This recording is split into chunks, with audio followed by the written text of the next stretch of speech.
بسم اللہ الرحمن الرحیم۔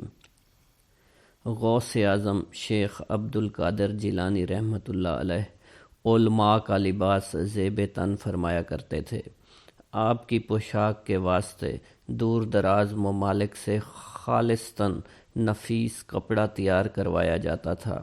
بالعموم ہر صبح آپ لباس تبدیل فرما کر پہلا لباس فقراء اور مساکین کو خیرات کر دیا کرتے تھے۔ غالباً ہر روز لباس کی تبدیلی فقراء اور مساکین ہی کی خاطر تھی، تبدیلی لباس صرف بہانہ تھا۔ حضرت کی طبیعت عفوفت اور بدبو سے سخت متنفر تھی، اس لیے عبادات کے وقت خاص کر خوشبو کا استعمال کیا کرتے تھے۔ آپ ہر جمعہ نالین مبارک تبدیل فرمایا کرتے تھے اور پہلا جوڑا فقراء کو دے دیا کرتے تھے۔ آپ اکثر اوقات خچر پر سواری کیا کرتے تھے۔ آپ کو اونٹ کی سواری کا ہی کمال اشتیاق تھا۔ جب آپ باہر نکلتے تو جس بازار میں جاتے اس بازار کے لوگ صف بستہ کھڑے ہو جاتے۔ سنگ دل سے سنگ دل بھی آپ کو دیکھ کر موم ہو جاتا۔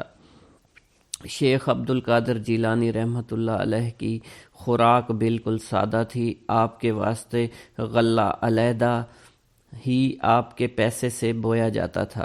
آپ کے احباب میں سے گاؤں میں ایک شخص تھے، وہ ہر سال آپ کے واسطے غلہ بویا کرتے تھے۔ پھر آپ کے دوستوں میں سے ہی ایک شخص اسے پسواتے اور روزانہ 4-5 روٹیاں بنوا کر مغرب سے پہلے آپ کے پاس لے آتے۔ آپ انہیں توڑ کر جو غربا قریب ہوتے ان کے لیے رکھ دیا کرتے اور تقسیم کر دیا کرتے۔ جتنی بچ جاتی انہیں خود تناول فرماتے اور تھوڑی سی رکھ لیا کرتے تھے۔ آپ کی خوراک بہت ہی کم تھی، اکثر اوقات دن رات میں صرف ایک ہی دفعہ کھاتے تھے۔ کھانے میں اکثر حیوانات کا گوشت فرماتے، گھی اور دودھ بھی پیا کرتے۔ آپ کا حلیہ، آپ نازک بدن، میانہ قد تھے، رنگ آپ کا گندمی اور سینہ کشادہ تھا۔ ریش مبارک بہت گنجان تھی، بھویں باریک اور ملی ہوئی تھی، چہرہ پر ہیبت حق کی نوری شعائیں دکھتی تھیں اور آواز آپ کی بہت بلند تھی۔ آپ طبعاً مخلوق سے متوحش، ویرانہ پسند، اختلاط سے دل برداشتہ، زاویہ خمو و گوشہ گمنامی کے مشتاق تھے۔ اپنے محو استغراق میں منہمک اور عاشقانہ و مستانہ وار متوکلانہ گزران کے شیدا تھے۔ آپ کے اخلاق حسنہ اور خصائل حمیدہ، بعض لوگوں کا بیان ہے کہ آپ بولنے کی بنسبت خاموش زیادہ رہا کرتے تھے۔ آپ اپنے مدرسہ سے جمعہ کے دن کے سوا کبھی نہیں نکلا کرتے تھے۔ اس دن آپ جامع مسجد یا مسافر خانہ کو جاتے تھے۔ آپ حق بات کو ممبر پر کھڑے ہو کر صاف صاف کہہ دیا کرتے۔ خلیفہ المقتضی لامر اللہ نے جب ابو لولو فرح یحییٰ بن سعید کو، جو ابن المرجم الظالم کے نام سے مشہور تھا، قاضی بنا دیا تو آپ نے ممبر پر چڑھ کر خلیفۃ المومنین سے علل اعلان کہہ دیا کہ تم نے ایک بہت بڑے ظالم شخص کو منصب قضا پر مامور کیا ہے۔ تم کل پروردگار عالم کو، جو اپنی مخلوق پر نہایت مہربان ہے، کیا جواب دو گے؟ خلیفہ موصوف یہ سن کر کانپ اٹھا اور زار زار رونے لگا، اور اسی وقت اس نے ابو یحییٰ بن سعید کو منصب قضا سے معزول کر دیا۔ آپ امراء، وزراء، سلاطین، املوک اور دنیا داروں کی تعظیم کے لیے کبھی نہیں اٹھا کرتے تھے، بلکہ جب آپ کی خدمت میں خلیفہ یا وزیر یا کوئی بڑا آدمی آتا اور آپ بیٹھے ہوتے تو اٹھ کر اپنے گھر میں داخل ہو جاتے۔ جب وہ آ کر بیٹھ جاتا تو آپ گھر سے نکلتے تاکہ اس کے لیے کھڑا نہ ہونا پڑے۔ پھر آپ اس کے ساتھ سخت کلامی سے پیش آتے، اس کو بہت سی نصیحت کرتے، وہ آپ کے ہاتھ چومتا اور نہایت تواضع انکساری سے بیٹھ کر آپ کی باتیں سنتا۔ جب آپ خلیفہ کے نام کچھ لکھتے تو یوں رقم فرماتے کہ عبد القادر تم کو یہ حکم دیتا ہے، اس کا حکم جاری ہے، اس کی اطاعت تم پر واجب ہے، تمہارے لیے وہ پیشوا ہے اور تم پر وہ حجت ہے۔ جب خلیفہ آپ کی تحریر کو دیکھتا تو اس کو چومتا، کہتا کہ شیخ عبد القادر جیلانی رحمۃ اللہ علیہ نے سچ فرمایا ہے۔ آپ کو دنیا کی کوئی چیز بھی کیا مال اور کیا اولاد، کیا بیوی اور کیا بچے مطلقاً محبوب نہیں تھے۔ چنانچہ عبداللہ بن حسین کا بیان ہے کہ حضرت شیخ محی الدین عبد القادر جیلانی نے فرمایا، جب میرے گھر میں کوئی بچہ ہوتا تو میں اسے اپنے ہاتھ پر لے کر کہتا کہ یہ میت ہے، بس جب کوئی بچہ مر جاتا تو مجھ پر اس کا کچھ اثر ہی نہیں پڑتا تھا، کیونکہ آغاز پیدائش ہی سے میں اس کی محبت اپنے دل سے نکال دیا کرتا تھا۔ آپ کے لڑکے لڑکیاں مجلس واعظ کی رات انتقال کر جاتے، مگر آپ مجلس برخاست نہیں فرمایا کرتے تھے۔ میت کو غسل دیتا، جب غسل دے کر میت کو مجلس میں لاتے تو آپ کرسی سے اتر کر نماز جنازہ پڑھایا کرتے تھے۔ شیخ عبد الرحمن بن شعیب بیان کرتے ہیں کہ حضور غوث پاک شیخ عبد القادر جیلانی وسیع الاخلاق تھے۔ آپ مساکین اور غربا پر زیادہ شفقت فرماتے تھے اور فرماتے کہ عمرہ کی تو سب عزت کرتے ہیں، ان غربا سے کون محبت کرتا ہے؟ آپ بڑی عمر والوں کا احترام کرتے، مفلوق الحال صالحین کو گلے لگاتے، خلاف شرع لوگوں نے بیزاری ظاہر فرماتے، کبھی کسی غریب مسلمان پر کسی متومل شخص کو فوقیت نہیں دیا کرتے تھے، اور فرماتے کہ اللہ مال و دولت کو پیار نہیں کرتا بلکہ تقوی اور عمل صالح کو پیار کرتا ہے۔ آپ مریضوں کی عیادت کو تشریف لے جاتے، حلقہ بغوشہ میں سے اگر کوئی شخص نہ آتا تو فرماتے کہ فلاں شخص نظر نہیں آتا، وہ بخیریت سے ہے تو اس کی خبر لاؤ۔ آپ اپنے گھر کا ضروری سامان خریدنے کے لیے بنفس نفیس بازار تشریف لے جاتے۔ جب سفر میں جاتے تو منزل پر پہنچ کر اپنے ہاتھ سے آٹا گوندتے، روٹیاں پکاتے اور اپنے رفقا کو تقسیم فرما دیا کرتے تھے۔ جب آپ کی زوجہ محترمہ علیل ہو جاتی تو آپ گھر کا سارا کام خود کرتے، گھر میں جھاڑو دیتے، آٹا گوندتے، روٹیاں پکاتے، بچوں کو کھلاتے، اور بسا اوقات ایسا بھی ہوتا کہ پانی کا گھڑا دوش مبارک پر رکھ کر کنویں پر لے جاتے اور بھر کر لاتے۔ ایک دفعہ ایک کوچہ میں بچے کھیل رہے تھے، حضرت کا ادھر سے گزر ہوا، ایک نے حضرت سے کہا میرے لیے ایک پیسہ کی مٹھائی بازار سے لا دیجئے۔ آپ فوراً چلے گئے، شیرینی لا دی۔ اسی طرح کئی اور لڑکوں نے شیرینی منگائی، آپ نے کسی کا سوال رد نہیں کیا۔ الغرض آپ اعلیٰ درجہ کے خوش اخلاق، خندہ پیشانی، ہر حال میں صابر و شاکر برضا تھے۔ توکل، تسلیم، تفویض آپ کا شعار تھا۔ صاحب اخلاق حسنہ، اوصاف حمیدہ اور خصائل سنجیدہ تھے۔ اعلیٰ درجہ کے شرم و حیا والے، دشمنوں کو ایذا پر صبر کرنے والے، اپنی ذات کے لیے غصہ نہ کرنے والے، لوگوں کے قصوروں اور خطاؤں کو معاف کر دینے والے تھے۔ چنانچہ قدرت العارفین شیخ عفیف الدین نے اپنی تاریخ میں آپ کا ذکر کرتے ہوئے بیان کیا ہے کہ حضرت غوث اعظم علم شریعت کے لباس اور فنون دینیا کے تاج سے مزین تھے۔ آپ نے دنیا کو خیر باد کہہ کر خلائق کو چھوڑ کر خدا تعالیٰ کی طرف ہجرت کی اور اپنے پروردگار کی طرف جانے کے لیے سامان کیا، آداب شریعت بجا لائے اور اپنے تمام اخلاق و عادات، خصائل و شمائل کو شریعت عزہ کے تابع کر کے اس میں کافی سے زیادہ حصہ لیا۔ سخاوت و ایثار آپ میں کمال درجے کا تھا۔ چنانچہ ایک دفعہ بغداد میں آپ کی والدہ نے آپ کو طالب علمی کے زمانے میں وطن سے 1 پاؤ زر بھیجا، خرچ کے لیے بھیجا۔ آپ نے باوجود اشد ضرورت کے اس میں سے کچھ تو رکھ لیا اور باقی 70 ولیوں میں تقسیم کر دیا۔ پھر جو اپنے لیے رکھا اس کے عوض طعام منگوا کر درویشوں کے ساتھ مل کر کھانا کھایا۔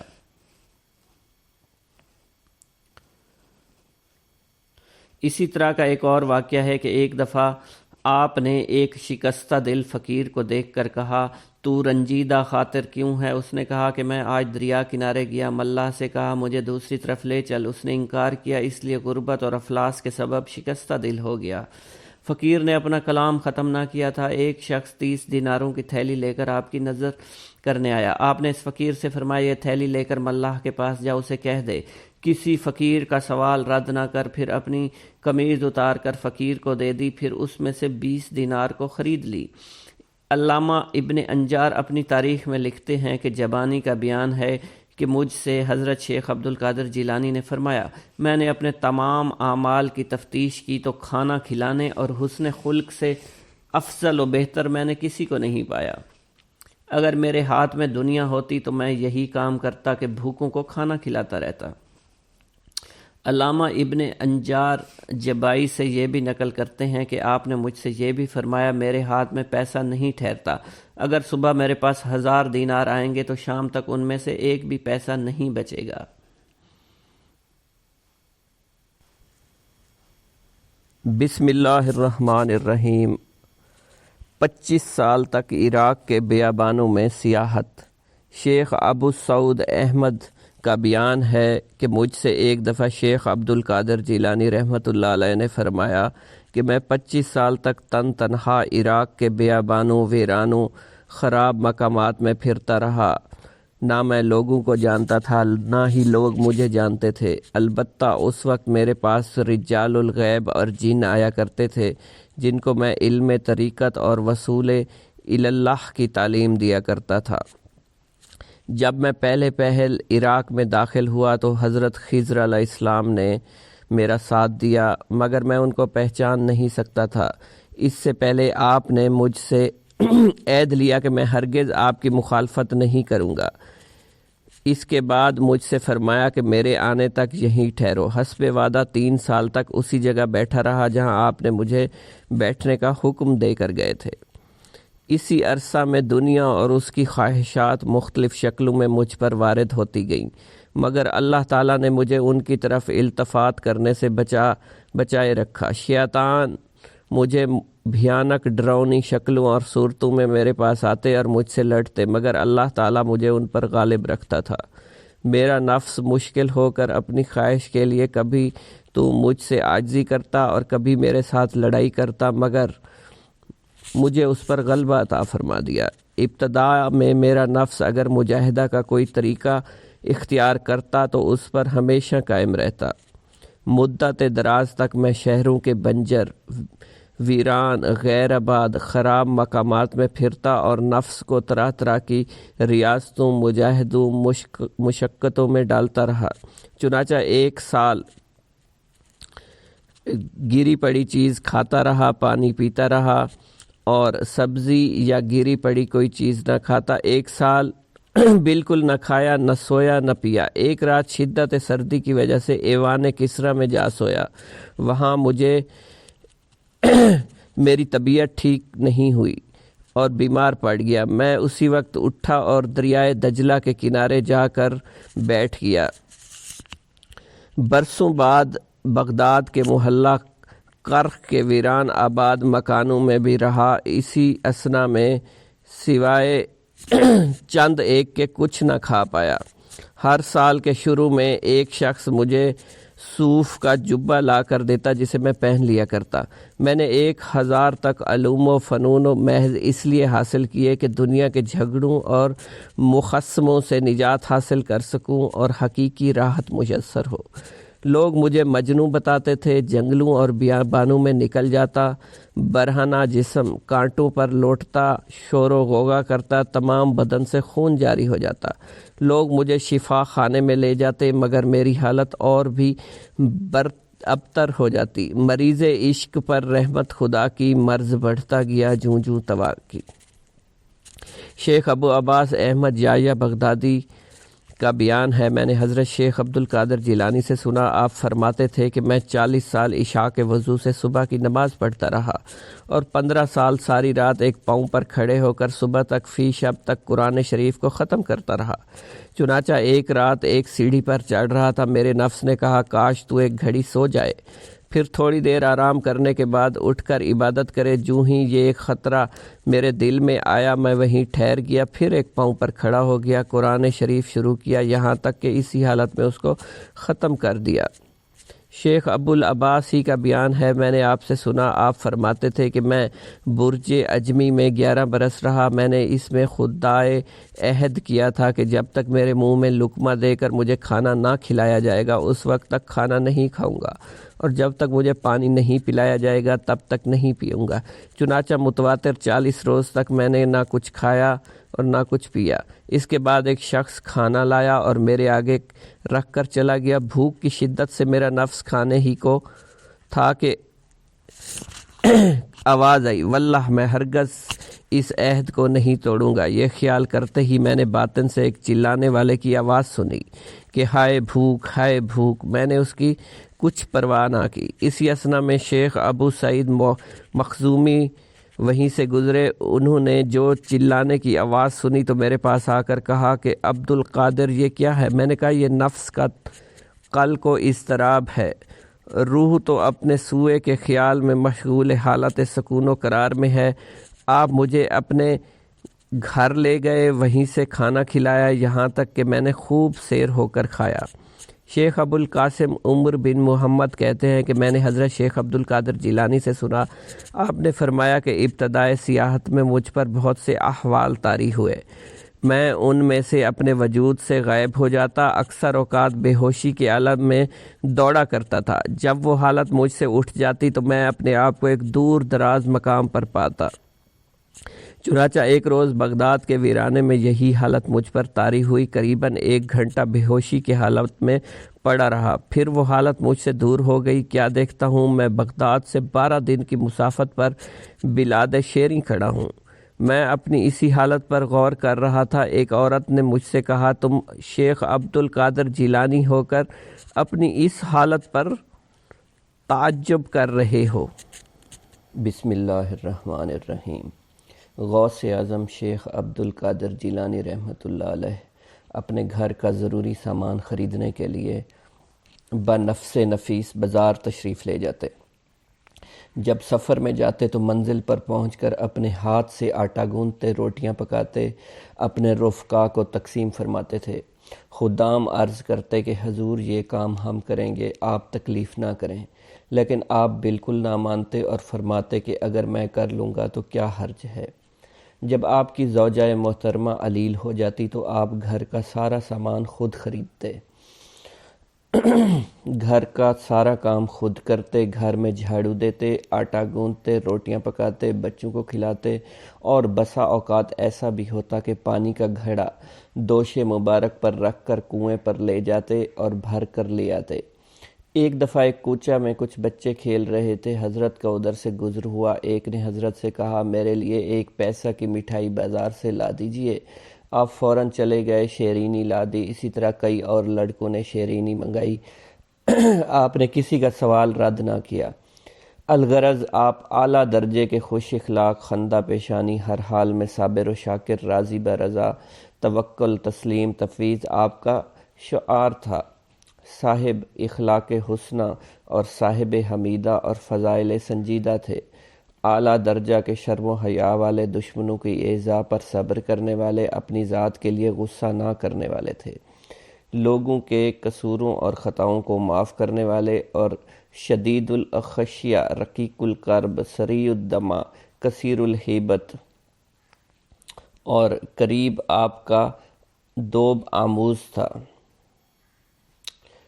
قدرت العارفین عفیف الدین ابو محمد نے اپنی تاریخ میں آپ کا ذکر بیان کرتے ہوئے فرمایا ہے کہ حضرت غوث اعظم علم شریعت کے لباس اور فنون دینیہ کے تاج سے مزین تھے۔ آپ نے دنیا کو خیر باد کہہ کر خلائق کو چھوڑ کر خدائے تعالیٰ کی طرف ہجرت کی اور اپنے پروردگار کی طرف جانے کے لیے پورا سامان کیا، آداب شریعت بجا لائے اور اپنے تمام اخلاق و عادات، خصائل و شمائل کو شریعت کے تابع کر کے اس میں کافی سے زیادہ حصہ لیا۔ آپ نے لوگوں کو شراب محبت الہی سے سیراب کیا، ان کو قرب الہی کا مشتاق بنا دیا، معارف حقائق کے چہروں سے شکوک و شبہات کے پردے اٹھا دیے اور دلوں کی پوئی مردہ شاخوں کو وصف جمال ازلی سے شاداب کر دیا۔ آپ غربا کا بہت خیال رکھتے تھے۔ ایک مرتبہ آپ حج کے لیے تشریف لے گئے، راستے میں بمقام حلہ قیام کیا۔ آپ نے وہاں کے ایک باشندے سے دریافت کیا کہ اس جگہ کون شخص سب سے زیادہ محتاج ہے، اس لیے آپ کو ایک کثیر الایام مفلوک الحال شخص کا نام بتایا۔ آپ اس کے مکان کی طرف تشریف لے گئے۔ جب آپ وہاں پہنچے تو کیا دیکھتے ہیں، مکان نہایت شکستہ ہے، دیواروں کی بجائے بوسیدہ کمبل لٹکے ہوئے ہیں، اس میں ایک بوڑھا بوڑھیا لڑکی بیٹھی ہوئی ہے۔ آپ نے اس بوڑھے سے اجازت طلب کی، اس نے بخوشی اجازت دے دی۔ آپ نے وہاں قیام فرمایا۔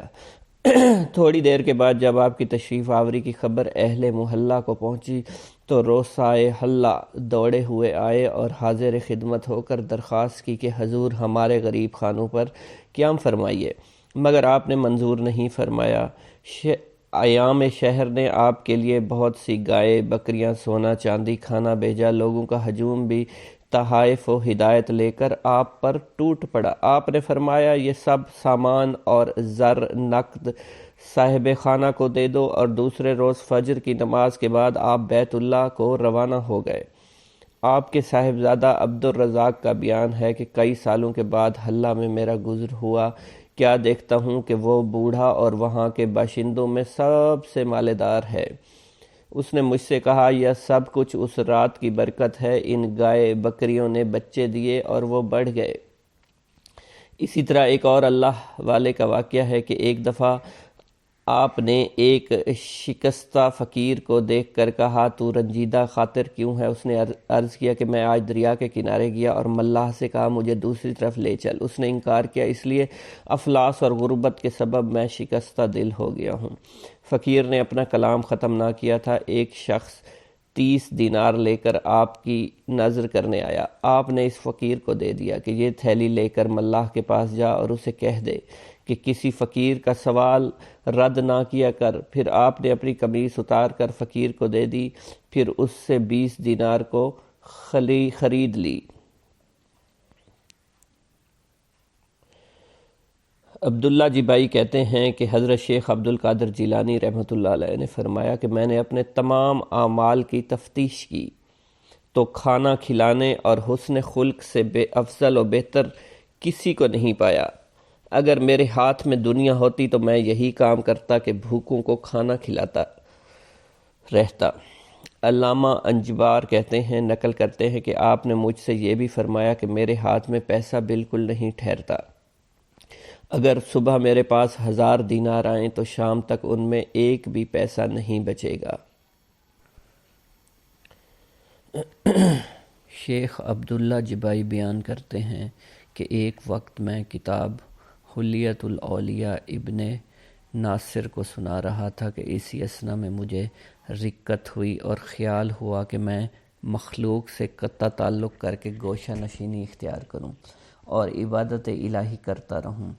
میں اسی غرض سے حضرت شیخ عبدالقادر جیلانی کی خدمت میں آیا، آپ کے پیچھے نماز پڑھی۔ جب آپ نماز سے فارغ ہوئے تو میں آپ کے سامنے ہو کر بیٹھ گیا۔ آپ نے مجھے دیکھ کر فرمایا تم مخلوق سے قطع تعلق کرنا چاہتے ہو، مگر ابھی نہیں، اول تم علم حاصل کرو، مشائخ طریقت کی خدمت میں رہ کر ان سے ادب اور سلوک سیکھو تو تمہیں اس وقت مخلوق سے انقطاع کرنا جائز ہوگا۔ اگر تم اس سے پہلے گوشہ نشینی اختیار کرو گے تو تمہاری مثال مرغ بے پر کی ہوگی۔ جب تمہیں کوئی دینی مشکل پیش ہوگی تو اس کو پوچھنے کے لیے باہر نکلو گے۔ گوشہ نشین ایسا شخص ہونا چاہیے جو کہ شمع کی طرح روشن ہو تاکہ لوگ اس کی نورانی روشنی سے فائدہ اٹھا سکیں۔ شیخ عبدالعباس الخضر نے بیان کیا ہے کہ ہم کئی لوگ ایک شب کو حضرت شیخ عبدالقادر جیلانی کے مدرسہ میں حاضر تھے۔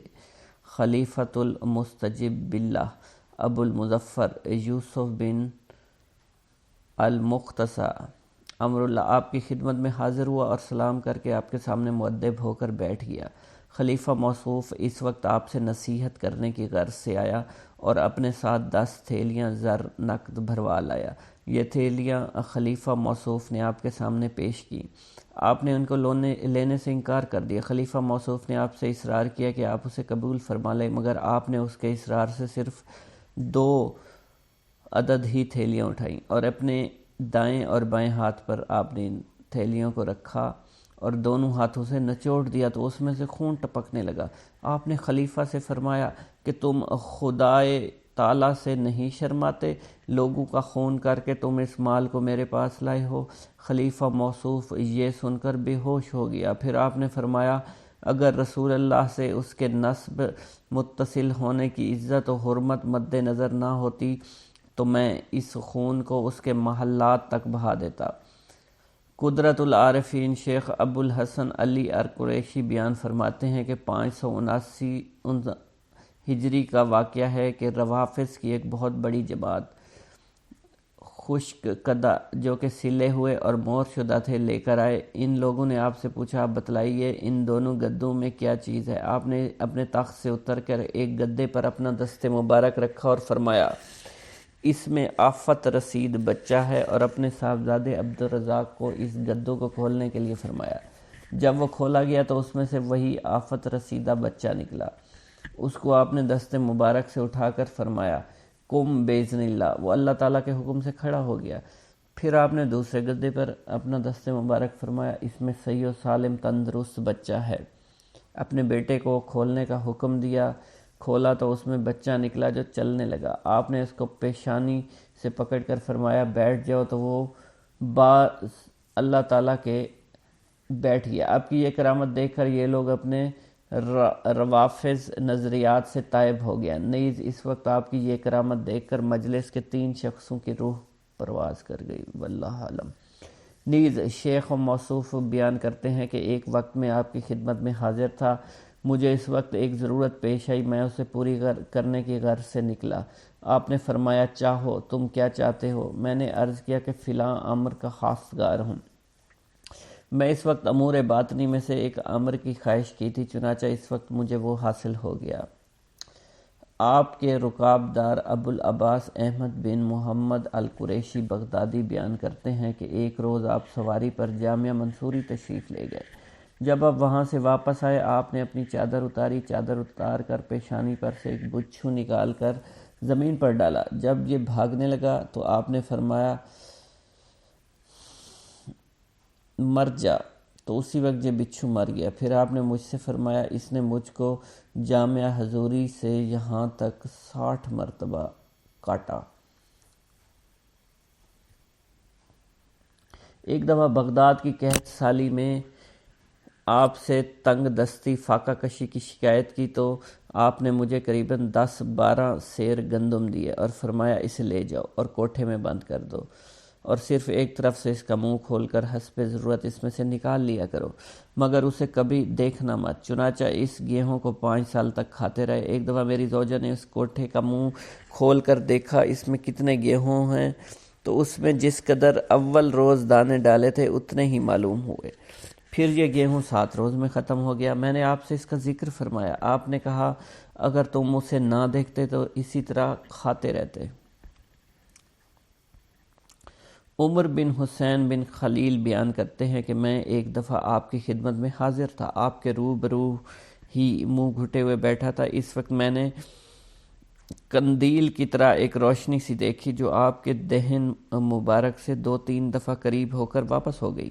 میں نے نہایت متعجب ہو کر اپنے جی میں کہا کہ میں لوگوں سے ضرور اس کا ذکر کروں گا۔ آپ نے اسی وقت فرمایا کہ تم خاموش بیٹھے رہو، مجلس کی باتیں امانت ہوا کرتی ہیں۔ پھر میں نے آپ کی وفات تک اس کا ذکر کسی سے بھی نہیں کیا۔ شیخ ابو الحسن بیان کرتے ہیں کہ جب میں شیخ عبدالقادر جیلانی رحمۃ اللہ علیہ کی خدمت میں رہ کر آپ سے تحصیل علم کیا کرتا تھا، اس وقت آپ ہی کا کوئی کام کرنے کی غرض سے اکثر اوقات شب بیداری کیا کرتا تھا۔ چنانچہ 553 ہجری کا واقعہ ہے کہ ایک شب کو آپ اپنے دولت خانہ سے باہر تشریف لائے۔ میں آپ کی خدمت میں آفتاب بھر کر لایا، مگر آپ نے انہیں نہیں لیا اور سیدھے آپ مدرسہ میں تشریف لے گئے۔ مدرسے کا دروازہ آپ ہی سے کھلا، پھر آپ ہی سے بند ہو گیا۔ آپ باہر نکلے، میں بھی آپ کے پیچھے ہو لیا۔ اس کے بعد آپ بغداد کے دروازے پر پہنچے، یہ دروازہ بھی آپ ہی سے کھلا، پھر آپ ہی سے بند ہو گیا۔ اس کے بعد ہم ایک شہر میں پہنچے جسے میں نے کبھی نہیں دیکھا تھا۔ اس میں پہنچ کر آپ ایک مکان میں داخل ہوئے جو کہ آپ کے مسافر خانے سے شبیہ تھا۔ اس مکان پر 6 لوگ تھے، انہوں نے آپ کو سلام کیا، آپ ذرا آگے چلے گئے، اس میں ایک کھمبے کے پاس ٹھہر گیا۔ یہاں سے میں نے نہایت پست آواز سے کسی کرانے کی آوازیں سنیں۔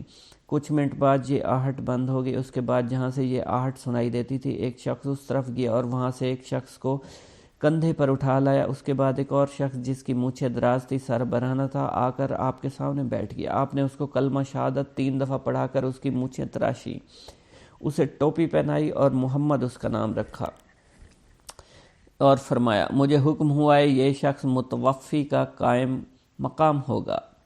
ان سب نے کہا بس رو چشم۔ پھر آپ وہاں سے روانہ ہوا۔ ہم تھوڑی دور چلے تھے، بغداد کے دروازے پر پہنچے۔ جس طرح پہلی دفعہ دروازہ کھلا بند ہوا، اسی طرح اب بھی دروازہ کھلا اور بند ہوا۔ اس کے بعد ہم مدرسہ تشریف لے اور مکان میں چلے گئے۔ جب صبح کو میں نے آپ سے سبق پڑھتے بیٹھا ہوا تھا تو میں نے آپ کو قسم دلا کر پوچھا کیا واقعہ تھا؟ آپ نے فرمایا یہ جو شہر تم نے دیکھا یہ نہاون تھا، جو کہ اطراف اور قرب و جوار میں ایک شہر کا نام ہے، اور یہ 6 اشخاص ابدال ونجا میں سے تھے، اور 7ویں شخص جس کی آہٹ سنائی دیتی تھی یہ بھی انہی میں سے تھے، اور اس وقت وہ وفات پانے والے تھے۔ اس لیے میں ان کے پاس گیا، اور جس شخص کو میں نے کلمہ شہادت پڑھایا وہ نصرانی اور قسطنطنیہ کا رہنے والا شخص تھا۔ مجھے حکم ہوا تھا کہ وہ شخص ان کا قائم مقام ہوگا، اس لیے وہ میرے پاس لایا گیا۔ اس نے اسلام قبول کر لیا۔ اب وہ ابدال و انجا میں ہے، اور جو شخص اپنے کندھے پر ایک شخص کو لایا تھا وہ ابو العباس حضرت خضر علیہ السلام تھے۔ آپ اسے لے کر آئے تھے تاکہ وہ متوفی کا قائم مقام بنایا جا سکے۔ یہ بیان فرمانے کے بعد آپ نے مجھ سے اس بات کا عہد لے لیا کہ میں آپ کی زیست تک اس کا واقعہ بیان نہ کروں، اور فرمایا تم میری زندگی میں کسی راز کو افشا مت کرنا۔ ابو سعید بغدادی بیان کرتے ہیں 537 ہجری کا واقعہ ہے۔ میری ایک دختر مسمات فاطمہ ایک خانہ کی چھت پر گئی تو اسے کوئی جن اٹھا کر لے گیا۔ اس کی ہنوز شادی نہیں ہوئی تھی، 16 برس کا اس کا سن تھا۔ میں نے حضرت شیخ عبد القادر جیلانی کی خدمت میں حاضر ہو کر واقعہ بیان کیا تو آپ نے مجھ سے فرمایا تم بغداد کے محلہ کرخ کے ویرانے میں جا کر 5ویں ٹیلہ کے نزدیک بیٹھ جاؤ، اپنے ارد گرد حصار کھینچ لو۔ حصار کھینچتے وقت بسم اللہ الرحمن الرحیم علی لیلۃ عبد القادر پڑھو۔ جب نصف شب گزرے گی تو تمہارے پاس سے مختلف صورتوں میں جنات کا گزر ہوگا، تم ان میں سے کچھ خوف بالکل مت کھانا۔ پھر صبح کو ایک بہت بڑے لشکر کے ساتھ تمہارے پاس ان کے بادشاہ کا گزر ہوگا، وہ تم سے تمہاری ضروریات دریافت کرے گا، تم ان سے کہنا کہ مجھے عبد القادر جیلانی نے تمہارے پاس بھیجا ہے۔ اس کے بعد تم اپنی دختر کا واقعہ بیان کر دینا۔ ابو سعید عبداللہ بن احمد فرماتے ہیں کہ میں آپ کے حسب ارشاد ویرانہ میں جا کر حصار کھینچ کر بیٹھ گیا۔ وہاں سے جنات کے متعدد گروہ کا ہیبت ناک صورتوں میں گزر ہوتا رہا، مگر میرے پاس حصار کے علاوہ کوئی نہیں آ سکتا تھا۔ آخر ایک لشکر کا گزر ہوا، ان کا بادشاہ گھوڑے پر سوار تھا، وہ میرے سامنے آ کر ٹھہر گیا، مجھ سے پوچھنے لگا تمہیں کیا ضرورت پیش آئی ہے؟ میں نے کہا شیخ عبد القادر جیلانی نے مجھے آپ کے پاس بھیجا ہے۔ جب اس نے آپ کا نام سنا گھوڑے پر سے اتر کر نیچے بیٹھ گیا، اسی طرح اس کے ساتھ اس کا لشکر بھی نیچے بیٹھ گیا۔ پھر اس نے مجھ سے کہا اچھا پھر انہوں نے تم کو کس لیے بھیجا ہے؟ میں نے اپنا قصہ بیان کیا۔ اس نے اپنے تمام لشکر سے دریافت کیا کہ ان کی دختر کو کون اٹھا کر لے گیا ہے، تو ان سب نے کہا معلوم نہیں کون لے گیا۔ اس کے بعد جن لایا گیا اور کہا گیا یہ چین کے جنات میں سے ہے، دختر اس کے ساتھ تھی۔ اس بادشاہ نے پوچھا تو یہ کیا ہوا تھا؟ تو اسے قطب وقت کی رکاب داری میں سے اٹھا کر لے گیا تھا۔ اس نے کہا کہ یہ دختر مجھے اچھی لگی تھی اس لیے میں اس کو اٹھا کر لے گیا۔ بادشاہ نے اس کا کلام سنتے ہی اس کی گردن اڑا ڈالی اور لڑکی کو میرے حوالے کر دیا۔ اس کے بعد میں نے بادشاہ سے کہا آج کے سوا مجھے آپ لوگوں کا حضرت شیخ عبد القادر جیلانی کی تابعداری کرنا معلوم نہ تھا۔ تو وہ کہنے لگا کہ بے شک شیخ عبد القادر جیلانی ہم میں سے تمام سرکش لوگوں پر نظر رکھتے ہیں، اس لیے وہ آپ کے خوف سے بھاگ کر دور دراز مقام پر جا بسے، کیونکہ جب اللہ تعالیٰ کسی کو قطب وقت بنا دیتا ہے تو جن و انس دونوں پر اس کی حاکمیت بھی دیا کرتا ہے۔ شیخ عبداللہ بیان کرتے ہیں ماہ محرم الحرام 559 ہجری کا واقعہ ہے۔ ایک روز آپ کے مسافر خانہ میں آپ کی زیارت کے لیے قریباً 300 اشخاص جمع تھے۔ اس وقت آپ باعجلت دولت خانہ سے نکلے، 4-5 دفعہ بلند آواز سے سب کو کہا دوڑ کر میرے پاس آ جاؤ۔ تمام لوگ دوڑ کر آپ کے پاس چلے آئے۔ جب اس کے نیچے کوئی بھی نہ رہا تو اس کی چھت گر پڑی، لوگ بچ گئے۔ آپ نے فرمایا کہ میں ابھی مکان میں تھا تو اس وقت مجھ سے کہا گیا کہ اس کی چھت گرنے والی ہے، اس لیے مجھے خوف ہوا کوئی دب نہ جائے، میں نے تمہیں جلدی سے اپنے پاس بلا لیا۔ شیخ عبداللہ جبالی سے یہ نقل کر کے بیان کرتے ہیں کہ ابو محمد خشاب خامی نے بیان کیا کہ میں عین عالم شباب میں علم نحو پڑھا کرتا تھا۔ اس وقت اکثر لوگوں سے بسا اوقات حضرت شیخ عبدالقادر جیلانی کے اوصاف حمیدہ سننے میں آتے اور کہ آپ نہایت فصاحت و بلاغت سے واعظ فرماتے، اس لیے میں نے آپ کا واعظ سننے کا نہایت شائق تھا، مگر مجھے عدم فرسی کی وجہ سے اس کا موقع نہیں ملتا تھا۔ غرضے کہ ایک روز لوگوں کے ساتھ آپ کی مجلس واعظ میں گیا۔ میں اس وقت جس جگہ بیٹھا تھا آپ نے التفات کر کے فرمایا، تم ہمارے پاس رہو، تمہیں سید زمانہ بنا دیں گے۔ چنانچہ میں نے اسی وقت سے آپ کی خدمت میں رہنے کا اختیار لے لیا، اور تھوڑی سی مدت میں مجھے وہ کچھ حاصل ہوا جو مجھے عمر بھر حاصل نہیں ہو سکا تھا۔ مسائل نحویہ و علم عقلیہ نقلیہ جو کہ مجھے اب تک کسی سے بھی معلوم نہیں ہوتے اچھی طرح یاد ہو گئے، اور اس سے بیشتر جو کچھ مجھ کو یاد تھا وہ تمام میرے ذہن سے نکل گیا۔ شیخ عبداللہ جبالی بیان کرتے ہیں کہ ابو الحسن علی بن ملائب نے ان سے بیان کیا کہ میں ایک روز ایک بڑی جماعت کے ساتھ شیخ عبدالقادر جیلانی کی زیارت کے لیے گیا۔ یہ لوگ اپنی ایک مہم کے لیے آپ سے دعا کرانے جا رہے تھے۔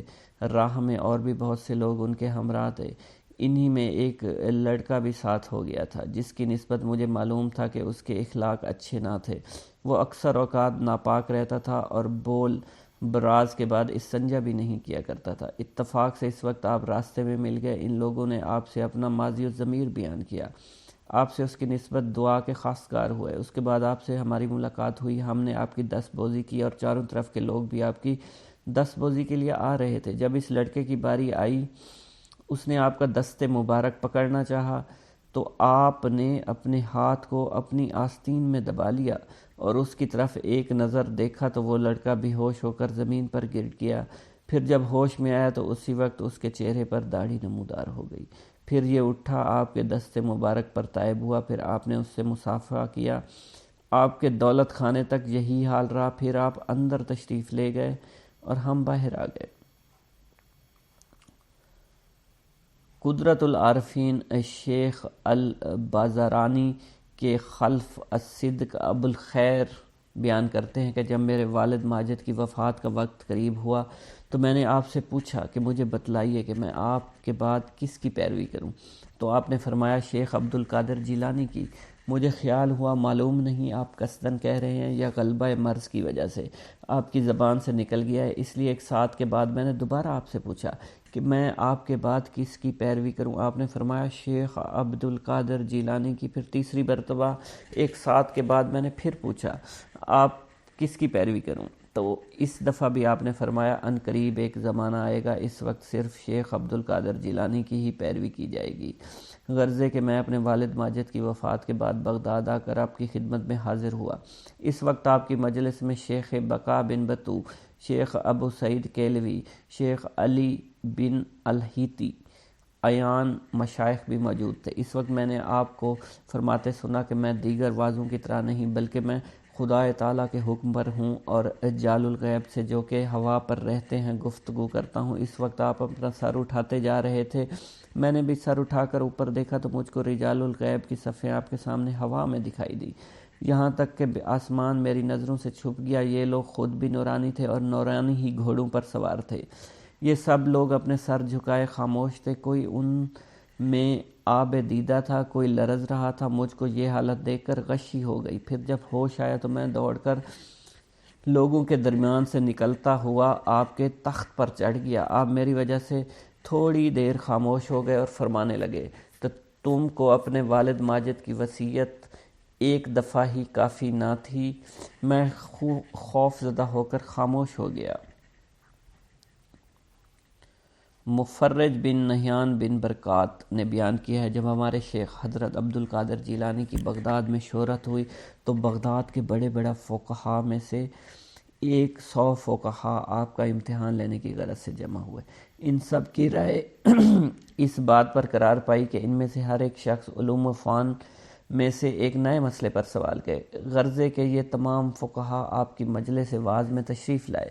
میں اس وقت آپ کی مجلس واعظ میں شریک تھا۔ جب یہ لوگ آ کر بیٹھ گئے آپ اپنا سر جھکا کر خاموش ہو۔ اس وقت آپ کے منہ سے ایک شعلہ نکلا جس کو کسی نے دیکھا کسی نے نہیں دیکھا۔ وہ شعلہ ان تمام فقہا کے سینے پر سے گزر گیا۔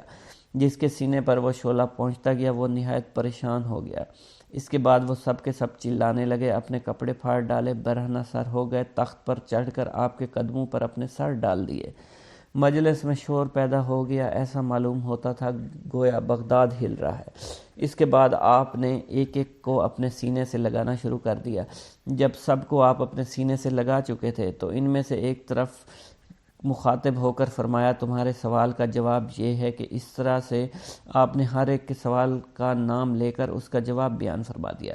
جب آپ سب کے سوالوں کے جواب بیان فرما چکے اور مجلس ختم ہو گئی تو میں نے ان سے دریافت کیا کہ اس وقت آپ لوگوں کا کیا حال ہوا گا؟ تو آپ نے بیان کیا کہ جب ہم لوگ وہاں جا کر بیٹھے تو جس قدر ہمارا علم تھا وہ سب ہم سے سلب ہو گیا، گویا ہم نے کبھی کچھ پڑھا ہی نہیں تھا۔ پھر جب آپ نے ہمیں سینے سے لگایا تو ہمارا علم بدستور لوٹ آیا۔ پھر آپ نے ہم میں سے ہر ایک کو سوال کو بیان کر کے وہ جواب بیان فرمائے جنہیں ہم مطلق جانتے ہی نہیں تھے۔ ابو الحسن شیخ رکن الدین بیان کرتے ہیں، ایک دفعہ کا ذکر ہے، میں اور میرا ایک رفیق شفیق ہم دونوں حج کر کے بغداد آئے۔ اس وقت ہمارے پاس سوائے ایک قبضہ کے اور کچھ نہ تھا۔ اسے ہم نے فروخت کر کے چاول خریدے، پکا کر کھائے، مگر اس قدر چاولوں سے نہ تو ہمیں کبھی سیر ہوئے نہ کچھ لطف حاصل ہوا۔ بعد ازاں ہم شیخ عبد القادر جیلانی کی مجلس میں حاضر ہوئے۔ آپ نے اپنا کلام قطع کر کے فرمایا، حجاز سے چند فقراء مساکین آئے ہیں، ان کے پاس سوائے ایک قبضہ کے کچھ نہ تھا، انہوں نے چاول لے کر پکائے کھائے، مگر اس سے نہ تو وہ سیر ہوئے نہ ان کو مزہ آیا۔ ہمیں یہ سن کر تعجب ہوا۔ اس کے بعد آپ نے دسترخوان بچھوایا۔ میں نے اپنے رفیق سے آہستہ سے پوچھا کہ تمہیں کس چیز کی خواہش ہے؟ اس نے کہا مجھ کو کشک وراجی کی خواہش ہے۔ میں نے اپنے دل میں کہا مجھ کو شہد کی انتہا۔ آپ نے فوراً اپنے خدام سے یہ دونوں چیزیں منگوائیں اور ہماری طرف اشارہ کر کے فرمایا، ان دونوں کے سامنے رکھ دو۔ خادم نے کشک وراجی میرے سامنے، شہد میرے رفیق کے سامنے رکھ دیا۔ آپ نے فرمایا، نہیں اسے الٹ دو، یعنی شہد کی جگہ کشک وراجی اور کشک وراجی کی جگہ شہد رکھو۔ اس وقت گھبرا کر چیخ اٹھا، دوڑ کر آپ کے پاس گیا۔ آپ نے فرمایا، واز مصر مرحبا مرحبا۔ میں نے عرض کیا، حضور آپ کیا فرماتے ہیں؟ میں تو اس لائق بھی نہیں، مجھ کو تو سورہ فاتحہ پڑھنے کا سلیقہ بھی نہیں۔ آپ نے فرمایا، نہیں مجھ کو حکم ہوا ہے کہ میں تم کو ایسا کہوں۔ ابو الحسن بیان کرتے ہیں کہ پھر میں آپ سے تحصیل علم میں مشغول ہو گیا۔ ایک ہی سال میں مجھ کو اس قدر روحانی فتوحات حاصل ہوئیں جس قدر کسی اور شخص کو 20 سال میں بھی حاصل نہ ہو سکیں۔ سبحان اللہ۔ اس کے بعد میں بغداد میں واز کرتا۔ پھر میں نے آپ سے مصر واپس جانے کی اجازت لی۔ آپ نے مجھ کو اجازت دی، فرمایا کہ جب تم دمشق پہنچو تو وہاں تم کو ترکی فوج ملے گی جو مصر پر قبضہ کرنے کی غرض سے آئی ہوگی۔ تم ان سے کہنا تم اس سال اپنے مقصد میں کامیاب نہیں ہو سکتے اس لیے تم واپس لوٹ جاؤ، پھر آئندہ 2 سال تم کامیاب ہو سکو گے۔ چنانچہ جب میں دمشق پہنچا تو مجھ کو ترکی فوج ملی۔ جو کچھ آپ نے مجھ سے کہا تھا میں نے ان کو بیان کر دیا، لیکن انہوں نے میرا کہنا نہیں مانا۔ جب مصر میں پہنچا تو وہاں جا کر دیکھا خلیفہ مصر ان سے مقابلہ کی تیاریاں کر رہا تھا۔ میں نے ان سے کہا کوئی خوف کی بات نہیں، وہ اپنے مقصد میں کامیاب نہیں ہو سکیں گے بلکہ تمہاری ہی فتح ہوگی۔ بالآخر ترکی فوج نے مصر پر حملہ کر دیا، شکست کھا کر واپس ہوئی۔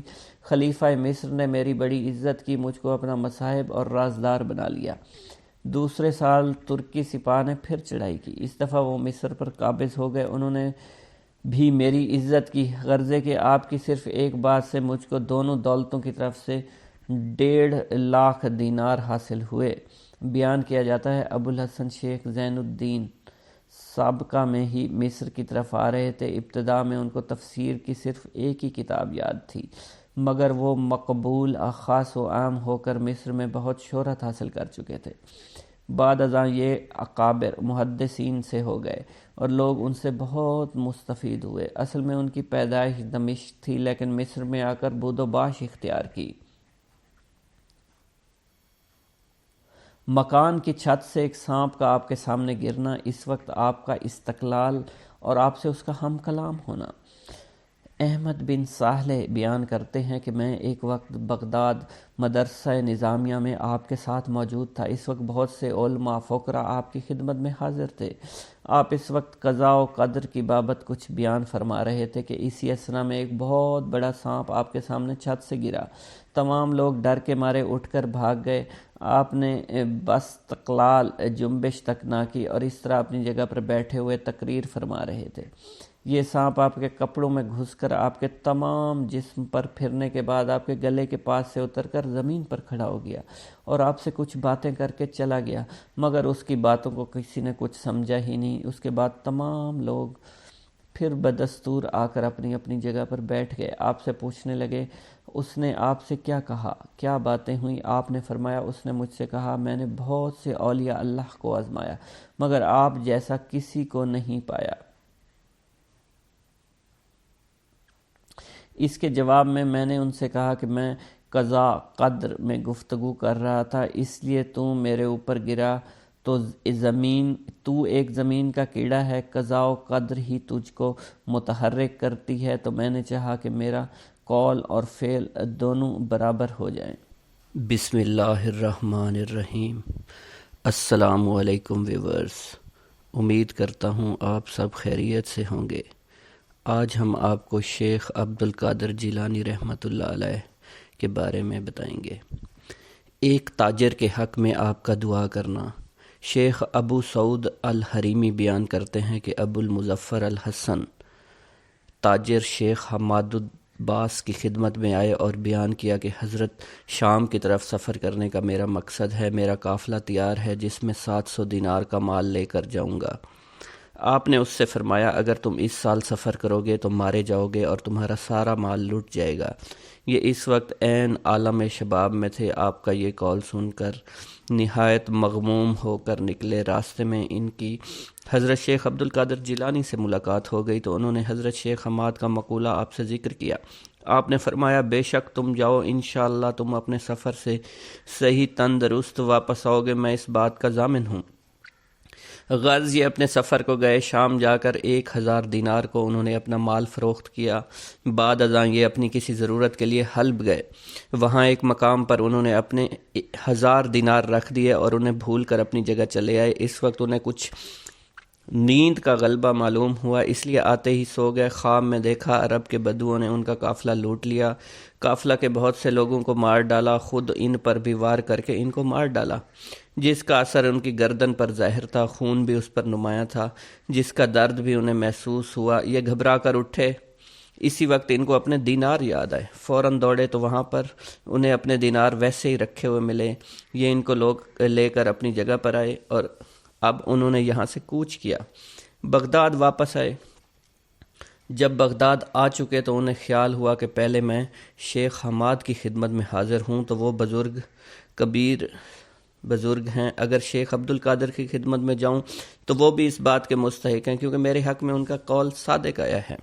غرض انہیں تردد تھا کہ پہلے کن کی خدمت میں جاؤں، مگر حسن اتفاق سے شوق سلطان میں انہیں شیخ حماد مل گئے اور آپ نے ان سے فرمایا کہ نہیں، تم پہلے شیخ عبد القادر جیلانی کی خدمت میں جاؤ، وہ محبوب سبحانی ہیں، انہوں نے تمہارے حق میں 70 دفعہ دعا مانگی ہے، یہاں تک کہ خدائے تعالیٰ نے تمہاری واقعہ کو بیداری سے خواب میں تبدیل کر دیا۔ چنانچہ یہ پہلے حضرت شیخ عبد القادر جیلانی کی خدمت میں گئے تو آپ نے ان سے فرمایا کہ شیخ حماد نے میرے پاس آنے کے لیے تمہیں فرمایا ہے، میں نے 70 دفعہ تمہارے حق میں دعا اللہ تعالیٰ سے مانگی تھی کہ وہ تمہارے واقعہ کو بیداری سے خواب میں تبدیل کر دے اور تمہارے مال کے ضائع ہونے کو صرف تھوڑی دیر کے لیے نسیان سے بدل دے اور تمہیں صحیح اور تندرست مع خیر واپس لے آئے۔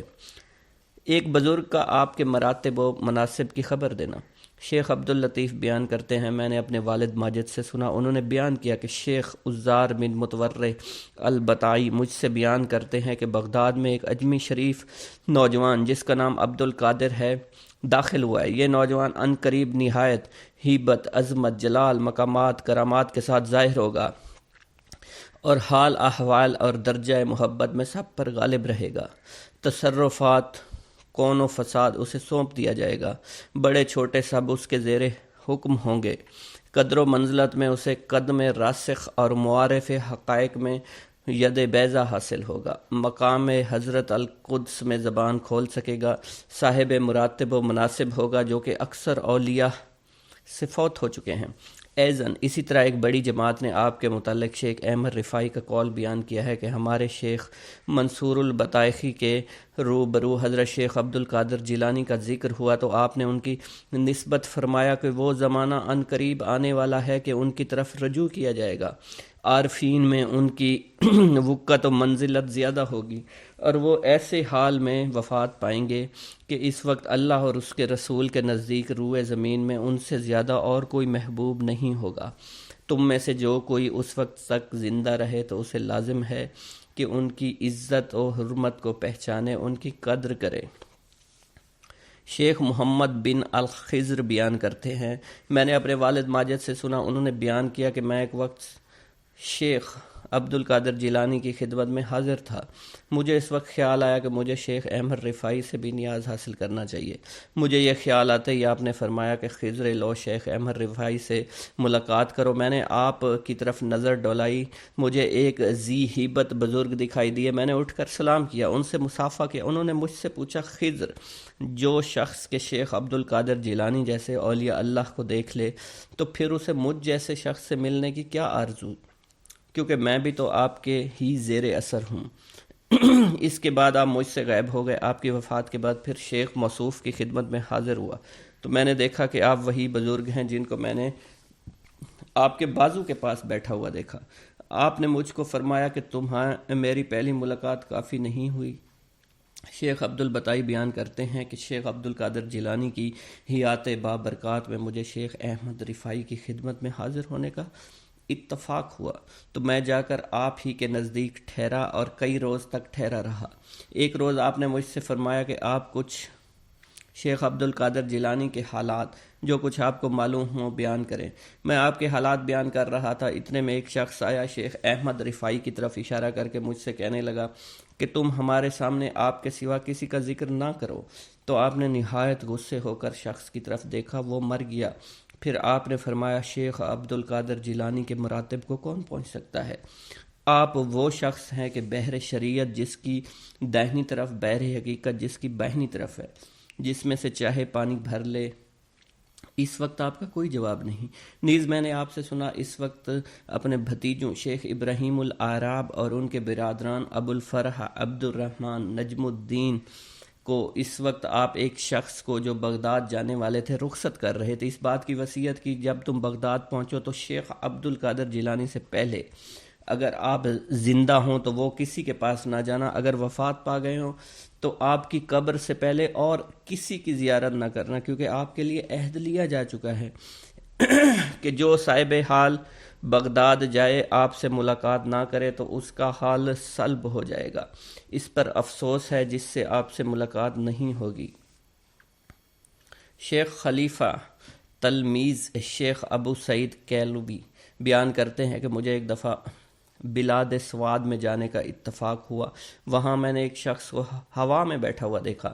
میں نے اسے سلام کیا، اس سے پوچھا آپ ہوا میں معلق کیوں بیٹھے ہیں؟ انہوں نے بیان کیا کہ میں ہوا و ہوس کو چھوڑ کر تقوی پرہیزگاری کے تحت بیٹھا ہوں۔ شیخ بیان کرتے ہیں، پھر جب میں حضرت شیخ عبد القادر جیلانی کی خدمت میں حاضر ہوا، میں نے اس شخص کو پھر آپ کے سامنے قبطۃ الاولیاء میں معلق ہوا میں مؤدب بیٹھے ہوئے دیکھا۔ اس وقت انہوں نے بہت سے حقائق و معارف کی باتیں کی، آپ سے دریافت کی جنہیں میں مطلق سمجھا نہیں۔ پھر آپ وہاں سے اٹھ گئے اور صرف میں رہ گیا۔ میں نے ان سے کہا کہ آپ یہاں موجود ہیں؟ انہوں نے کہا کیوں نہیں، کیونکہ ایسا ولی اور مقرب بھی ہے جس کی اس در پر آمد و رفت نہ ہو۔ پھر میں نے ان سے دریافت کیا کہ اس کی کیا وجہ ہے کہ میں آپ کا کلام مطلق نہیں سمجھا؟ انہوں نے کہا کہ ہر مقام کے احکام جدا ہوتے ہیں، ہر حکم کے معنی علیحدہ، ہر معنی کی عبارت، اور اس عبارت کو وہی سمجھ سکتا ہے کہ جو کہ اس کے معنی سے واقف ہو، اور معنی سے وہی واقف ہوتا ہے جو کہ حکمت سے آگاہ ہو، حکمت سے وہی آگاہ ہوتا ہے جو مقام عالی پر پہنچا ہو۔ اس کے بعد میں نے آپ سے کہا آپ نہایت مؤدب ہو کر آپ کے سامنے بیٹھے ہیں، تو انہوں نے کہا میں آپ کے سامنے مؤدب ہو کر کس طرح نہ بیٹھوں؟ حالانکہ آپ نے 100 رجال غیب پر جو ہوا میں معلق رہتے ہیں اور جن کے بجز مستثنیٰ لوگوں کے اور کوئی نہیں دیکھ سکتا، مجھے افسر بنایا ہے اور میں ہر طرح کے تصرفات کی آپ نے مجھے اجازت دی ہے۔ خلیفہ موصوف بیان کرتے ہیں کہ اس وقت امر ولایت آپ ہی کی طرف متنبع تھا۔ جس طرف آپ نظر اٹھا کر دیکھتے اسی طرف کے رہنے والے، خواہ وہ مشرق و مغرب کے کسی حصہ میں رہتے ہوں، کانپ اٹھتے تھے۔ آپ کی برکت و توجہ سے اس میں ترقی اور تضاعف کے امیدوار رہا کرتے تھے۔ شیخ عمر البز بیان کرتے ہیں کہ ایک روز کا واقعہ ہے، میں جمعہ کے دن آپ کے ہمراہ نماز جمعہ پڑھنے جا رہا تھا۔ اس روز راہ میں کسی نے آپ کو سلام نہیں کیا۔ مجھے خیال گزرا ہر جمعہ کو لوگوں کے ازدحام کی وجہ سے نہایت مشقت اور دشواری سے مسجد تک پہنچتے ہیں، مگر آج آپ کو کسی نے سلام نہیں کیا۔ مجھے اس کا خیال گزرنا تھا کہ لوگ چاروں طرف سے آپ کو سلام کے لیے دوڑے۔ پھر آپ مجھے دیکھ کر مسکرائے۔ میں نے اپنے جی میں کہا کہ یہ اور بھی بہتر ہے، تو آپ پھر مسکرائے اور فرمایا کہ عمر، تم نے یہی چاہا تھا نا، کہ تمہیں یہ معلوم نہیں کہ لوگوں کے دل میرے ہاتھ میں ہیں، خواہ ان کی طرف کھینچ لوں اور خواہ اپنی طرف روک کے رکھوں۔